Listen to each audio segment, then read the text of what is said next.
చూపించినా నేను రాజీనామా చేస్తా, మీరు రాజకీయ సన్యాసం తీసుకుంటారా సునీత గారు అని చెప్పి డైరెక్ట్ సవాల్ చేస్తారు. 154 మంది నీ మనుషులు కాకపోతే నీకు భయం ఎందుకు, నీకు తోటరు పాట ఎందుకు, నీకు ఏం టెన్షన్ లేకపోతే నాకు పిచ్చి పట్టిందని మాట ఎందుకన్నా? నీకేం టెన్షన్ లేదు, తప్పు చేయలేదు, నిరపరాధివి, అట్లాంటప్పుడు ఈ ఛాలెంజ్లు ఎందుకు? నాకు పిచ్చి పట్టిందనే మాట ఎందుకు మాట్లాడినావు? రాజీనామా చేస్తా అని మాట్లాడినావు కదా. ఇట్లాంటి 4-5 ఉన్నాయి నీ తతంగాలు. ఈ తతంగాలన్నీ బయట పెడితే రోజుకో రాజీనామా చేస్తావా? రోజుకో రాజీనామా చేస్తావా అని అడుగుతున్నాను. చేసిందే తప్పు, తప్పుని సమర్థించుకోవడానికి, గాంభీర్యం ప్రదర్శించడానికి నేను రాజీనామా చేస్తాను తొండి మాటలు మాట్లాడితే సరిపోదు. నేను అభివృద్ధి లక్ష్యంగా ముందుకు వెళ్తున్నాను, నేను నీళ్లు తీసుకొచ్చాను, అది తీసుకొచ్చాను, ఆలయ నియోజకవర్గాన్ని అభివృద్ధిలో పెట్టడం కోసం నేను ప్రయత్నిస్తున్నాను అని చెప్పి ఆయన సంతోషిస్తాము, స్వాగతిస్తాము. ఆలయాన్ని అభివృద్ధి చేస్తా అంటే సంతోషిస్తాం. వెంకట్ గారు, నేను ఒక్కటే మాట మీకు చెప్పదలుచుకున్నాను.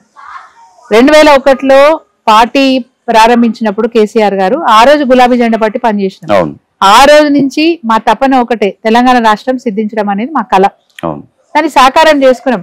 సబ్బండ వర్ణాలు సహకరించినారు కాబట్టి తెలంగాణ రాష్ట్రం సాకారమైంది. తర్వాత మా బాధ్యత ఏంటి? ప్రజలు ఇచ్చిన తీర్పు ప్రకారం కేసీఆర్ గారి నాయకత్వంలో ఈ రాష్ట్రాన్ని అభివృద్ధి చేయడం అనే బాధ్యత మేము భుజానికి ఎత్తుకున్నాం. అందులో భాగంగా ప్రజలు కూడా మాకు అవకాశం ఇచ్చినారు. 10 సంవత్సరాల పాటు ప్రజల సేవ చేసుకున్నాము. రైట్. ఇప్పుడు కూడా మా తపన ఏంటంటే, తెచ్చుకున్న తెలంగాణ ఆగమైపోవద్దు, బాగు చేసుకుంటున్న తెలంగాణ. ఇప్పటికే దేశంలో అన్ని రంగాలలో ఒక మంచి స్థాయికి చేరుకుంది తెలంగాణ. ప్రపంచాన్ని ఆకర్షించే స్థాయికి తెలంగాణ కావచ్చు, హైదరాబాద్ కావచ్చు, ఒక స్థాయికి చేరుకుంది. అట్లాంటి రాష్ట్రం మళ్ళా ఆగమైపోతుందనే బాధ మాకు. నిజంగా ఈ రోజున్న శాసనసభ్యుడు కనుక చిత్తశుద్ధితోని పనిచేస్తే మేము స్వాగతిస్తాం, సహకరిస్తాం కూడా. 100% సహకరిస్తాం. ఆయన అంటే నేను నీళ్ళు తెచ్చినా అని చెప్పుకుంటాడు. నీళ్లు నువ్వెక్కడి నుంచి తెచ్చినావు? కాళేశ్వరం పిల్లర్ కుంగిపోయిందని చెప్పి నానా మాటలు మాట్లాడారు. ఒక్క పిల్లర్ కుంగిపోతే 83 పిల్లర్లు ఉన్నాయి. అలా 83 పిల్లర్లలో 20వ పిల్లర్ కుంగిపోయింది. సరే, 19వ పిల్లర్ మీద పాక్షికంగా దెబ్బపడ్డది, 21 పిల్లర్ మీద పడింది అనుకుందాం. 25 పిల్లర్లు ఇచ్చిపెట్టేసి అవతలున్న 60 పిల్లర్ల నుంచి నీళ్ళు ఎందుకు ఇవ్వలేకపోయినారు మీరు? అట్లా యాసంగి పంట ఎండబెట్టిరు, 6 నెలలు కాలయాపన చేసిరు, దానికి ఒక కమిటీ చేసినామని, సెంట్రల్ కమిటీ అని నానా కథలు పడ్డారు. సరే, అయిపోయింది. మళ్ళీ ఇప్పుడు నీళ్ళు ఎక్కడి నుంచి వస్తున్నాయి? అదే కేసీఆర్ గారు కట్టించిన బ్యారేజ్లే కదా, అదే కేసీఆర్ గారు పెట్టిన లిఫ్ట్ ఇరిగేషన్ ప్రాజెక్టులే కదా, అదే కేసీఆర్ గారు కట్టిన రిజర్వాయర్లే కదా. ఆ రిజర్వాయర్ ద్వారా, వారు తవ్వించిన పెద్ద కాలువల ద్వారా కదా ఈరోజు మీరు నీళ్ళు తీసుకొచ్చింది. మేమంతా రెడీ చేసి పెడితే ఈ రోజు వచ్చి మా గ్రామాలలో ఇప్పటికి కూడా ఏమంటారంటే, వెళ్ళి నీళ్ళు వస్తున్నాయా మీ ఊరికంటే, నల్లాలు పెట్టండి, ఆయన వచ్చి నల్లాలు పెట్టిపోతుండ, వాటర్ మ్యాన్ జాబ్ చేస్తుండ అంటున్నారు. ఎమ్మెల్యేని ఏమంటున్నారంటే, మా దగ్గర నేను ఎక్కరిస్తలేను, జనం ఏమంటున్నారు. నేను ఒక రోజు తాండాకు పోయినా, ఎల్లమ్మ పండుగ ఉందంటే ఒక తాండాకు పోయినా.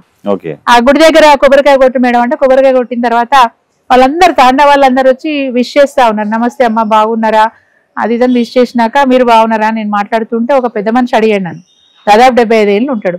అమ్మ, మా చెర్లకి ఇంతవరకు నీళ్ళు రాలేదు, అప్పుడో ఇప్పుడు మీరు ఉండగా కాస్త కనబడ్డా, ఇప్పుడు వస్తలేవు నీళ్లు అని అన్నాడు. ఆ పక్కనున్న పెద్ద మనిషే, నువ్వు ఊకోరా, వస్తాడు ఏది నీళ్ళు పెట్టేట ఆయన వస్తాడు, రేపు ఎల్లుండో వస్తాడు, వచ్చి పెడతాడు ఈ నీళ్ళు, నీకెందుకు అని అంటున్నాడు.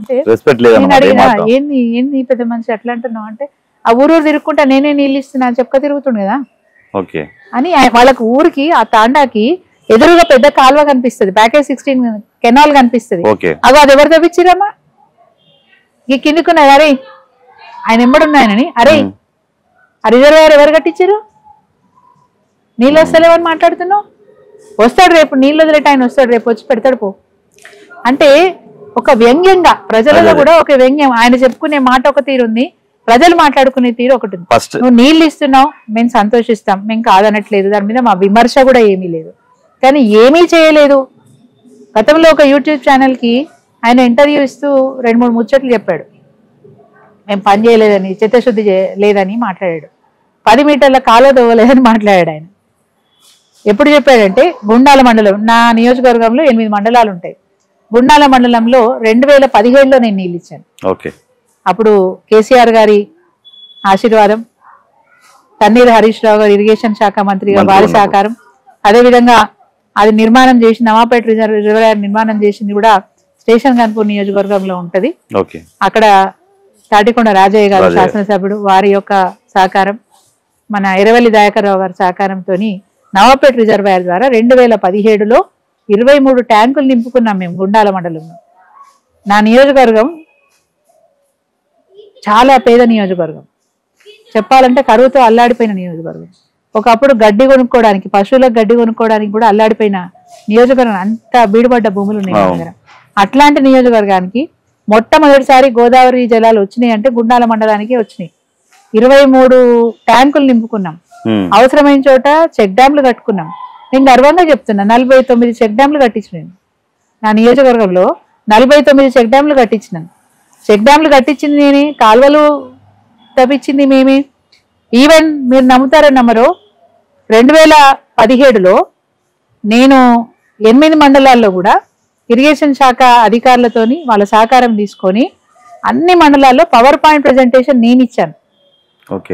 రేపు కొండపోచమ్మ సాగర్ ద్వారా, కొండపోచమ్మ రిజర్వాయర్ కట్టించారు కదా, కొండపోచమ్మ రిజర్వాయర్ ద్వారా బొమ్మల రామారంలో ఏ ట్యాంకుకు నీళ్ళు వస్తాయి, తుర్కపల్లి మండలంలో ఏ ట్యాంకుకు నీళ్ళు వస్తాయి.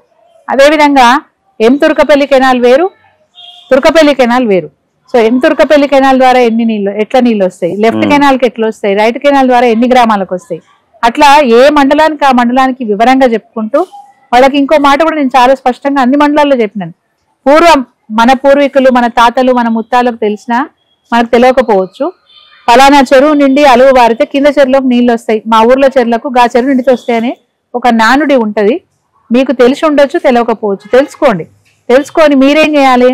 నేను ఎవరికి పవర్ పాయింట్ ప్రెజెంటేషన్ ఇచ్చిన అంటే అప్పుడు సర్పంచులు, ఎంపీటీసీలు, అదేవిధంగా మా బీఆర్ఎస్ పార్టీ నాయకులను కూడా అందరినీ, ఆ మండలానికి సంబంధించిన నాయకులు అందరినీ గ్రామం నుంచి పిలిపించి పవర్ పాయింట్ ప్రెజెంటేషన్ ఇచ్చి నేను చాలా స్పష్టంగా చెప్పిన, ఫలానా చెరువులోకి నీళ్ళు వస్తున్నాయి, నేను త్వరలోనే ఈ ఇళ్ళకి నీళ్ళు వచ్చే ఏర్పాటు నేను చేస్తున్నా. ఈ లోపు మీరేం చేయాలి? మీరు సర్వే చేయాలి. బీఆర్ఎస్ పార్టీ నాయకులుగా మన బాధ్యత ఏంటి అంటే ఇచ్చిన మాట నిలబెట్టుకోవడం మన బాధ్యత. కాబట్టి మీరే సర్వే చేయండి.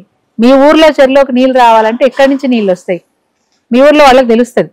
పోనీ ఆ కాలువ మంచిగుందా లేదా పోయి చూసుకోండి, మీరే సర్వే చేసుకోండి. ఒకవేళ కబ్జాకు గురైంది మాట్లాడి సెటిల్ చేసుకోవాలి. లేదు పూడకపోయింది, ఏళ్ళ నుంచి నీళ్ళు లేవు, పూడకపోతే దాన్ని తవ్విద్దాం, నేను జేసీబీ పంపిస్తా, ఇటాచి పంపిస్తా, తవ్విద్దాం, మీరు చూసి చెప్పండి. లేదు మొత్తము పిచ్చి మొక్కలు వచ్చేసినాయి, చెప్పండి, ఉపాధి హామీ పథకం ద్వారా దాన్ని క్లీన్ చేయించుకుందాం, మంచిగా చేయించుకుందాం, పునర్నిర్మాణం చేసుకుందామని చెప్పి 8 మండలాల్లో కూడా నేను పవర్ పాయింట్ ప్రెజెంట్ ఇచ్చిన. పర్ఫెక్ట్ నాలెడ్జ్ ఉంది నాకు, నా కాన్స్టిట్యున్సీలో ఏ చెరువులకి ఎట్లా నీళ్ళు వస్తాయని నాలెడ్జ్ కూడా నాకున్నది. అదేవిధంగా గుండాల మండలం గురించి చెప్పినా కదా, అక్కడ దాదాపు 200 కిలోమీటర్ల కాలువ తవ్వించిన. ధనుంజయ్ గారని మంచి కాంట్రాక్టర్, నవాపేట రిజర్వాయర్ నిర్మాణం అప్పుడు అతను చేస్తున్నప్పుడు అతన్ని అప్రోచ్ అయ్యాం. నీకు ఆల్రెడీ అనుభవం ఉంది, నీ ఇటాచీ డ్రైవర్లో కూడా పర్ఫెక్షన్ ఉంది, ఏ లెవెల్లో తవ్వాలి, ఎటు వంపు ఉంది, ఎటు పోతుంది అనేది బాగా పర్ఫెక్షన్ ఉంది, ఏడి లేకపోయినా మీరు పని చేస్తారని వారిని రిక్వెస్ట్ చేస్తే వాళ్ళు ఒప్పుకున్నారు. నేను చేస్తానన్నారు. పాపం ధనుంజయ్ గారు నేను ఎప్పుడు మర్చిపోను, ఏ టైంకి ఫోన్ చేసినా ఆ టైంకి వచ్చి ఆ ఊర్లలో ఉన్న కాలువల్ని ఆయన మళ్ళీ మంచిగా చేసి ఆ మండలానికి సంపూర్ణంగా నీళ్ళు ఇచ్చే అవకాశం ఆయన ఇచ్చారు. 1-2 రైతులు మా భూముల్లోంచి నీళ్లు పోనీయమంటే కూడా స్వయంగా ఒక రైతుకు నేను ₹1,00,000 ఇచ్చి ఒప్పించినాను. ఆ విధంగా గుండాల మండలానికి నీళ్ళు తీసుకొచ్చినాను. ఈయన మాట్లాడతాడు 10 మీటర్లు కూడా కాలువ తవ్వలేదన్నమాట. ఇప్పటికీ 2 సార్లు మీరు ఎమ్మెల్యేగా చేశారు, 10 సంవత్సరాలు చేశారు ఎమ్మెల్యేగా. ఆలేరు నియోజకవర్గానికి మీరు ఏం అభివృద్ధి చేశారు? మీరు చేసిన అభివృద్ధి మరి దృష్టిలో పెట్టుకొని మీరు జనాలు ఓట్లేయారు కదా, మిమ్మల్ని ఎందుకు ఓడగొట్టారు? ఓడగొట్టడానికి కారణం ఏంటి అసలు? ఓడగొట్టడానికి చాలా కారణాలు. ఒకటి, 2 సార్లు నేను ఎమ్మెల్యేగా పనిచేస్తున్నప్పుడు కొందరు అధికార దుర్వినియోగం చేసుకునే ప్రయత్నం చేస్తారు, దాంట్లో డౌట్ ఏం లేదు. నాతో పనిచేసిన మా వాళ్ళు, మా పార్టీ నాయకులు కూడా, మండల స్థాయి నాయకులు కూడా 1-2 విషయాల్లో నేను అపోజ్ చేసేదాన్ని. నేను ఇల్లీగల్ యాక్టివిటీస్కి ఒప్పుకోను, ఎట్టి పరిస్థితి ఒప్పుకోను. మాకు కేసీఆర్ గారు ఆదర్శం. బురద అంటించుకోవద్దు, మరకలు అంటించుకోవద్దు, మచ్చలు తెచ్చుకోవద్దు.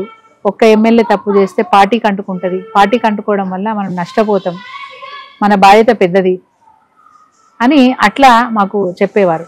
మరి చెప్పినా చెప్పకపోయినా నేను 2001లోనే ఎంపీపీ, ఎవరితో ఒక మాట పడకుండా నేను పనిచేసిన. 2000 నా పెళ్లికి ముందే మా వారు PSCS చైర్మన్, 7 సార్లు ఆయన ఏకదాటిగా PSCS చైర్మన్, ఒక 9 సంవత్సరాలు జిల్లా సహకార బ్యాంక్ డైరెక్టర్ గా పనిచేసినారు. ఆ తర్వాత మొన్నటి వరకు కూడా ఆయన మా జిల్లా chairman, state vice chairman okay. సహకార బ్యాంకు. అంటే ఈ విధంగా ఒక్కరితో ఒక మాట పడకుండా నాన్ కాంట్రవర్సీగా పనిచేసిన, మాకు ఆ పేరుంది, నాన్ కాంట్రవర్సీగా పనిచేసి ఓడిపోయినాము అంటే ఇసుక దందా నేనే ఆపాను. మా దగ్గర ఇసుక దందా బాగా నడిచేది. నేను వచ్చిన తర్వాత చాలా సీరియస్ గా నథింగ్ డూయింగ్ అని చెప్పి నేను ఆపిన. దాని మీద డిపెండ్ అయిన మా నాయకులు కూడా నన్ను అపోజ్ చేసినారు. మా ఇంటికి వచ్చి గొడవ కూడా పెట్టుకున్నారు. నేను బెదరలే. ఇటుక బట్టీలు పెట్టుకునే చోట కూడా ఒరిస్సా నుంచి లేబర్ ని తీసుకొస్తారు. వాళ్ళ దగ్గర చైల్డ్ లేబర్ ఉండేవాళ్ళు. అది పట్టుబడితే డీసీపీ గారు వీళ్ళంతా చాలా సీరియస్ అయ్యారు. కలెక్టర్ గారు వాళ్ళంతా సీరియస్ అయితే డైరెక్టర్ ఆఫ్ ఎడ్యుకేషన్ ఒప్పించి ఒక 2 విద్యా వాలంటీర్లను శాంక్షన్ చేయించుకొని ఒక ఒరియా స్కూల్ ఏర్పాటు చేసి, అంటే ఒరియా భాషలో చదువు చెప్పే స్కూల్ ని ఏర్పాటు చేసుకొని ఈ పిల్లల్ని నేను ఆ స్కూల్కి పంపించాను. ఒప్పుకోకపోతే ఒరిస్సా నుంచి వచ్చిన లేబర్ ఆఫీసర్లు లేబర్ ని తీసుకుపోతా ఉంటే నేను వాళ్ళకి సహకరించిన. ఇటుక బట్టీల యజమానులు కూడా నన్ను వ్యతిరేకించినారు. అట్లా కొన్ని ఇల్లీగల్ యాక్టివిటీస్ నేను 100% వ్యతిరేకించిన, శాండ్ బిజినెస్ వ్యతిరేకించిన, చెప్తా ఉన్నా కదా. సో ఎక్కడైనా సరే ఎవరన్నా వాళ్ళు చేస్తున్న తప్పుకి సహకరించమనో ఫోన్లు చేయమనో వస్తే నేను చేసేదాన్ని కాదు. అట్లా నా పార్టీ లీడర్స్ కూడా నన్ను అపోజ్ చేసిన వాళ్ళు ఉన్నారు. చెప్తున్నాను, స్పష్టంగా చెప్తున్నా. నా పార్టీలో ఉన్న నా నాయకులు కూడా నన్ను ఇప్పుడు వాళ్ళు కూడా రియలైజ్ అవుతున్నారు. సరే ఏ జరిగినా మన మంచి కోసమే. ముక్కుసూటిగా చెప్తుంది మేడం, ఏదైనా విషయం ఉంటే ముక్కుసూటిగా ఇది కరెక్ట్ కాదు, ఇట్లా చేయొద్దు. నేను ఇంకో మాట కూడా చెప్పిన, మీరు చేసుకోవాలంటే చేసుకోండి, నా వరకు తీసుకురాకండి. మీరు అక్కడ ఎంఆర్ఓ సహకరిస్తా అంటే పని చేసుకోండి, అక్కడ ఎస్ఐ సహకరిస్తా అంటే పని చేసుకోండి, నా దాకా తీసుకురావద్దు, నన్ను ఫోన్ చేయమని చెప్పొద్దు అని చెప్పి నేను చాలా స్పష్టంగా చెప్తుంటే ఇది ఒక కారణం. రెండోది, ఇప్పుడున్న స్థానిక ఎమ్మెల్యే బీసీ కార్డు బాగా వాడుకున్నారు. మా నియోజకవర్గంలో బీసీలు ఎక్కువ ఉంటారు. సో బీసీలలో కూడా కాస్త ఐకమత్యం వచ్చింది. సరే మనకు అవకాశం వచ్చినప్పుడు మన ఓటు మనం వేసుకోవాలనే ఒక ఆలోచన స్టార్ట్ అయింది. మూడోది ఏంటంటే అంతటా మార్పు మార్పు మార్పు అని ప్రజలు కోరుకున్నారు కాబట్టి ఆ కోరుకున్న తీరుగా ఇక్కడ కూడా మార్పు వచ్చింది. సో అన్ని కలిసి వచ్చినాయి. ప్రజాపాలన